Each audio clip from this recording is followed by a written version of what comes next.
अस्सलामुअलैकुम वरहमतुल्लाहि वबरकातुहू। कक्षा 7। मैं आशा करती हूँ कि आप सब कुशल और स्वस्थ होंगे। बच्चों, पिछली कक्षा में हम लोगों ने श्रुति लेख किया था। इससे पहले वाले पाठ का पाठ 7 जो कि एक कविता थी, और आज हम पाठ 8 प्रारंभ करेंगे पढ़ना, जिसका शीर्षक है ओलंपिक खेल।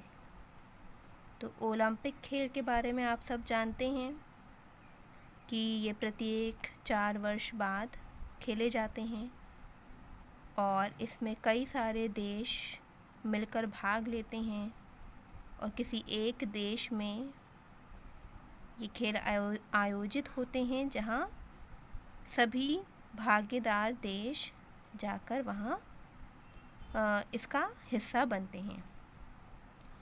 तो आपको याद होगा कि इससे पहले ये 2016 में हुए थे, शायद ब्राज़ील में हुए थे 2016 में, और अब 4 साल बाद इस वर्ष, ये जो हमारा 2020 चल रहा है, इस बार होने थे ये जापान में, जो कि नहीं हो सके महामारी के कारण। कौन सी महामारी? कोरोना महामारी के कारण यह खेल इस वर्ष नहीं हो सके। तो चलिए आज हम कुछ ओलंपिक खेल के बारे में और जानकारी अर्जित करेंगे। देखेंगे कि ओलंपिक खेल किस प्रकार से इन खेलों का प्रारंभ हुआ, या और कौन कौन सी बातें हैं जिनसे हम आज अवगत होंगे ओलंपिक के बारे में। तो चलिए पाठ पढ़ना प्रारंभ करते हैं। खेलों की दुनिया में ओलंपिक खेल अंतर्राष्ट्रीय स्तर पर आयोजित किए जाते हैं। अंतर्राष्ट्रीय का मतलब जानते हैं ना आप, जिसमें समस्त देश भाग लें। समस्त देश जिसका हिस्सा हों वो क्या कहलाता है? अंतर्राष्ट्रीय, जिसे हम इंटरनेशनल कहते हैं। ठीक है, तो क्या है ओलंपिक खेल? अंतर्राष्ट्रीय स्तर पर आयोजित किए जाने वाले खेल हैं जिनमें इस समस्त संसार के समस्त देश या कई देश मिलकर भाग लेते हैं, जो ग्रीष्मकालीन और शीतकालीन ऋतुओं में खेले जाते हैं। कब कब खेले जाते हैं? ग्रीष्मकालीन ऋतु में और शीतकालीन ऋतु में। ओलंपिक खेल के 2 भाग हैं, प्राचीन और आधुनिक। अब देखते हैं प्राचीन भाग क्या है।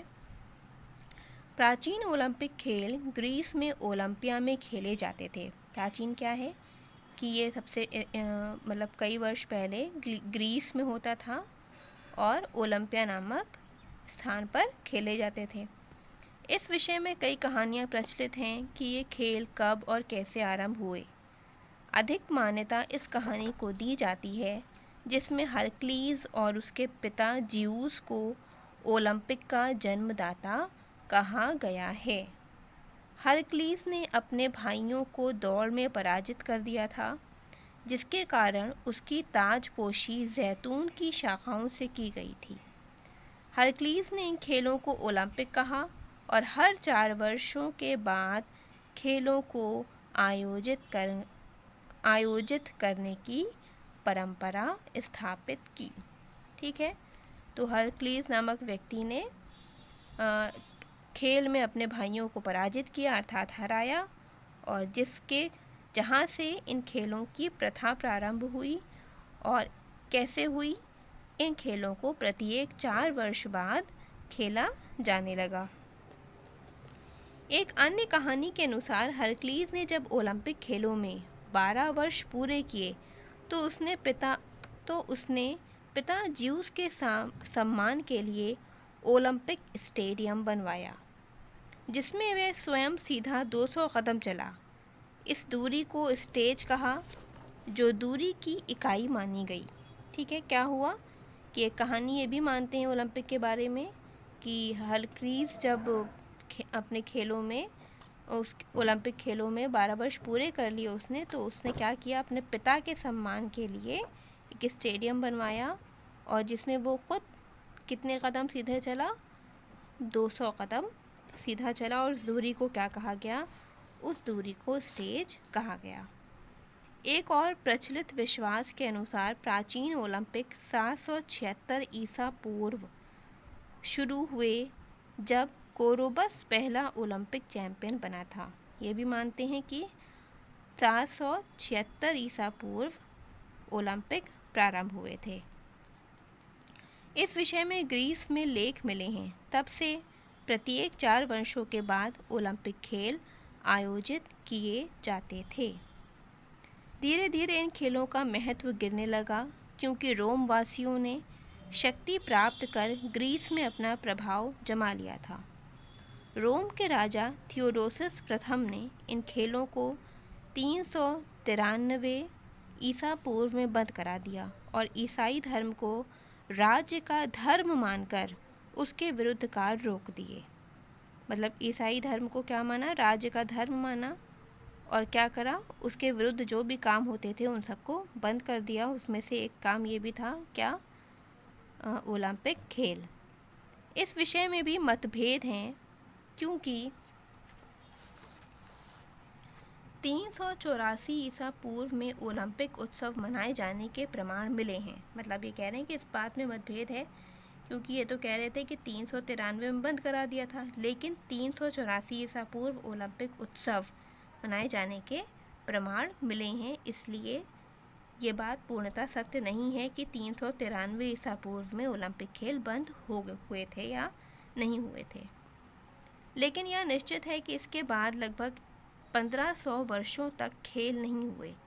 1829 में ग्रीस ने अपनी रुचि ओलंपिक खेलों में दिखाई जब वह ओटोमान शासन से स्वतंत्र हुआ।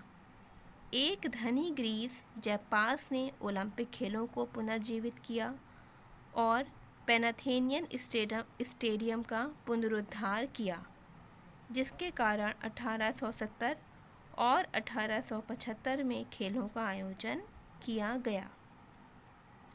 फ्रांस के इतिहासकार बैरों पियरे डी कुबर्टिन के प्रयासों से 1894 में पेरिस के सोरबोन विश्वविद्यालय में प्रथम अंतर्राष्ट्रीय ओलंपिक कमेटी (IOC) का गठन किया गया, जिसने 1896 में एथेंस में प्रथम ओलंपिक खेलों का शुभारंभ किया। इसमें 9 खेल हुए: दौड़, फेसिंग मतलब तलवारबाजी, साइकिल रेस, जिम्नास्टिक, शूटिंग, तैराकी, टेनिस, वेटलिफ्टिंग और कुश्ती। इसमें ग्रीस और भाग लेने वाले देश बहुत उत्साहित थे। अगले खेल पेरिस में आयोजित करने का निर्णय लिया गया। 1900 में पेरिस में आयोजित खेलों में महिलाओं को भी भाग लेने की इजाज़त दे दी गई। 1904 में ओलंपिक सेंट लुइस में 650 खिलाड़ियों ने भाग लिया। सेंट लुइस मतलब 1904 में कहाँ हुए थे ओलंपिक? सेंट लुइस में हुए थे, जिसमें 650 खिलाड़ियों ने भाग लिया था और महिलाओं को भी अब क्या हो गई थी? ओलंपिक खेल में भाग लेने की अनुमति दे दी गई थी जब 1900 में पेरिस में खेल आयोजित हुआ था। कौन सा खेल? ओलंपिक खेल। 1921 में अंतर्राष्ट्रीय ओलंपिक कमेटी ने शीतकालीन खेलों विंटर गेम को मान्यता दी। प्रथम शीतकालीन ओलंपिक खेल 1924 में चामोनिक्स, फ्रांस में हुए, जो प्रत्येक 4 वर्ष बाद होने लगे। यह परंपरा 1992 तक चलती रही, पर 1994 के बाद आगे के शीतकालीन खेल ओलंपियाड के तीसरे साल पर निश्चित किए गए। मतलब ओलंपिक होने के 3 साल बाद शीतकालीन खेल निश्चित किए गए। कब? 1994 के बाद के। ओलंपिक खेलों के आरंभ होने से कई माह पहले से ही ओलंपिक टॉर्च मशाल को एक महिला पादरी का कार्य करते हुए ओलंपिया में जलाती है और खेलों के मेज़बान देश को देती है। मतलब जब ओलंपिक खेल प्रारंभ होते हैं तो उससे कई महीने पहले ही जो ओलंपिक खेलों में मशाल जलाई जाती है, जो टॉर्च जलाई जाती है, वो जला दी जाती है और मेज़बान देश अर्थात जो देश भाग ले रहे होते हैं उनको दे दी जाती है। ओलंपिक का शुभकर चिन्ह मेज़बान देश चुनता है। मतलब ओलंपिक में जो चिन्ह होगा उस वर्ष उस खेल का जो चिन्ह होगा वो कौन चुनता है? जिस देश में ओलंपिक खेल हो रहे होते हैं वो देश चुनता है। यह शुभंकर कोई पशु, मानव अथवा उस देश की संस्कृति का चिन्ह हो सकता है। मतलब यह चिन्ह जो होगा वो या तो कोई पशु हो सकता है या कोई मानव हो सकता है या फिर उस देश की संस्कृति, उस देश में जो भी संस्कृति है उसका कोई भी चिन्ह हो सकता है। चीन बीजिंग 2008 के ओलंपिक खेलों का शुभंकर 5 शुभ चिन्ह थे। जब चीन में 2008 में ओलंपिक खेल बीजिंग में हुए तो उनका शुभंकर चिन्ह थे 5 चिन्ह थे जो चीन की सभ्यता के प्रतीक थे। ये विश्व को एक विश्व एक सपना का संदेश देते हैं। मतलब उनका जो चिन्ह था वो क्या संदेश दे रहा था? वो एक विश्व एक सपना, मतलब जो पूरी दुनिया है वो एक है और पूरी दुनिया का सपना भी एक है, इस बात का संदेश दे रहा था। ओलंपिक खेलों के उद्घाटन में मेज़बान देश का झंडा, राष्ट्रीय गान एवं राष्ट्रीय चिन्हों को महत्व दिया जाता है। मतलब जब जिस देश में ओलंपिक हो रहे होते हैं तो जब ओलंपिक का उद्घाटन होता है तो उसी देश का झंडा होता है और उसी देश के राष्ट्रीय गान को महत्व दिया जाता है और वहीं के राष्ट्रीय चिन्हों को भी महत्व दिया जाता है। गीत, संगीत, नृत्य आदि सांस्कृतिक कार्यक्रम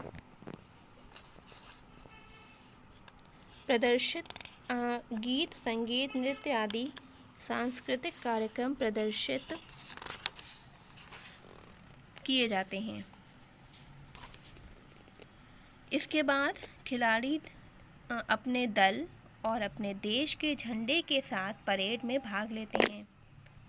उसके बाद मेज़बान देश का शासन अध्यक्ष, यानी वहाँ पर जो शासन कर रहा होता है, तो वो वहाँ का राष्ट्रपति या वहाँ का प्रधानमंत्री, जो प्रबंध कमेटी का अध्यक्ष होता है, दर्शकों और खिलाड़ियों को संबोधित करता है, यानी उनसे बात करता है और खेलों के आरंभ होने की घोषणा करता है। ओलंपिक का झंडा स्टेडियम में फहराया जाता है। इसमें 5 रंगीन छल्ले सफ़ेद झंडे पर बने होते हैं जो 5 महाद्वीपों की एकता को प्रदर्शित करते हैं। ठीक है, महाद्वीप जानते हैं ना, कॉन्टिनेंट्स जो हैं हमारे पूरी दुनिया में, उनको प्रदर्शित करते हैं ये 5 गोले या ये 5 छल्ले जो सफ़ेद झंडे पर बने होते हैं। रंग के प्रकार लाल, नीला, हरा, पीला और काला हैं। यह रंग प्रत्येक देश के झंडे में होता है। यह झंडा 1914 में स्वीकार किया गया और 1920 के बेल्जियम खेलों में प्रथम बार फहराया गया था। खेलों की समाप्ति पर झंडे को उतार लिया जाता है। मतलब जो झंडा होता है उसको जब खेल प्रारंभ होते हैं तब फहराते हैं और जब खेल समाप्त हो जाते हैं तो इस झंडे को उतार दिया जाता है। ओलंपिक झंडे को स्टेडियम में ज़मीन पर लाया जाता है तथा ओलंपिक गान होता है। ओलंपिक गान मतलब गाना। ओलंपिक शपथ ग्रहण के पश्चात ओलंपिक मशाल स्टेडियम में लाई जाती है। मतलब ओलंपिक शपथ ग्रहण करते हैं सब लोग, जितने भी वहाँ पर खिलाड़ी होते हैं, और फिर क्या होती है, ओलंपिक मशाल स्टेडियम में लाई जाती है तथा खिलाड़ियों के हाथों से गुजरती हुई अंतिम खिलाड़ी मेज़बान देश तक पहुंचती है। मतलब अंतिम खिलाड़ी कौन होता है? मेज़बान देश, जिस देश में ओलंपिक हो रहे होते हैं, तो उस तक पहुंचती है और फिर वो क्या करता है, जो स्टेडियम की मशाल को जलाता है। इसके बाद शांति के प्रतीक सफ़ेद कबूतर को उड़ाया जाता है। मतलब जब मशाल जल जाती है उसके बाद क्या करते हैं, सफ़ेद कबूतर शांति का प्रतीक है, उसे उड़ाया जाता है। खेलों की समाप्ति पर खिलाड़ी स्टेडियम में इकट्ठे होते हैं जहां वे एक पंक्ति में आते हैं जिनमें कोई भी राष्ट्रीय दल के रूप में नहीं होता। मतलब जब खेल समाप्त हो रहे होते हैं तो सभी खिलाड़ी वहाँ इकट्ठा होते हैं, एक पंक्ति में आते हैं और कोई भी दल के रूप में नहीं होता है। यहाँ पर 3 देशों के झंडे फहराए जाते हैं। ग्रीस, जो कि जन्मदाता देश है ओलंपिक का, मेज़बान देश और अगले ओलंपिक का देश। मेज़बान देश मतलब जिस देश में ओलंपिक हो रहा है, और तीसरा झंडा उस देश का होता है जहां 4 साल बाद ओलंपिक होंगे। ठीक है। प्रबंध कमेटी का सभापति खेलों की समाप्ति की घोषणा करता है तथा अंतर्राष्ट्रीय ओलंपिक कमेटी का अध्यक्ष आगामी कार्यक्रम के बारे में बताता है। ओलंपिक कमेटी का जो सभापति होता है वो बताता है कि खेल समाप्त हो चुके हैं, और जो अंतर्राष्ट्रीय ओलंपिक कमेटी का अध्यक्ष होता है वो क्या करता है, आगामी यानी आने वाले खेल के कार्यक्रम के बारे में बताता है। उसके बाद ओलंपिक मशाल बुझाई जाती है, ओलंपिक गीत गाया जाता है और ओलंपिक झंडे को स्टेडियम से बाहर लाया जाता है, जो अगले देश के अध्यक्ष को दिया जाता है। मतलब उसी समय ये निश्चित हो जाता है कि अगला देश कौन सा होगा जहां ओलंपिक होंगे, तो उस झंडे को उतार कर किसको दे देते हैं, अगले ओलंपिक जहां होने हैं उस देश को दे दिया जाता है। खेलों का उद्देश्य स्वस्थ शरीर में स्वस्थ मस्तिष्क का विकास करना है, जिससे युवकों का सर्वांगीण विकास संभव हो। तो ओलंपिक में जो खेल होते हैं या ओलंपिक का उद्देश्य क्या है कि लोगों का शरीर स्वस्थ हो, ताकि उनके जब शरीर स्वस्थ होगा तभी तो मनुष्य सही सोच पाएगा। अर्थात उद्देश्य क्या है, स्वस्थ शरीर में स्वस्थ मस्तिष्क का विकास करना, और इस विकास के द्वारा क्या करना है, युवकों का सर्वांगीण विकास संभव हो सके।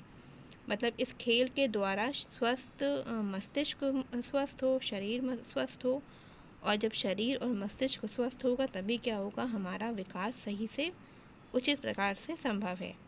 तो ओलंपिक का मेन उद्देश्य, ओलंपिक का महत्वपूर्ण उद्देश्य क्या है कि युवकों का सर्वांगीण विकास करना। चीन 2008 के ओलंपिक खेलों में भारत ने भी भाग लिया था। 11 अगस्त 2008 को अभिनव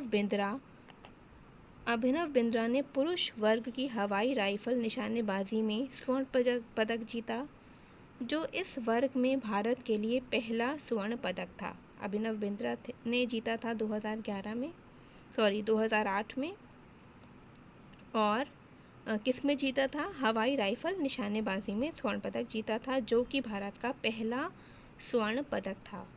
भारत ने अपने 57 खिलाड़ी ओलंपिक में भेजे थे, पर उसे 1 स्वर्ण और 2 कांस्य पदकों से ही संतोष करना पड़ा।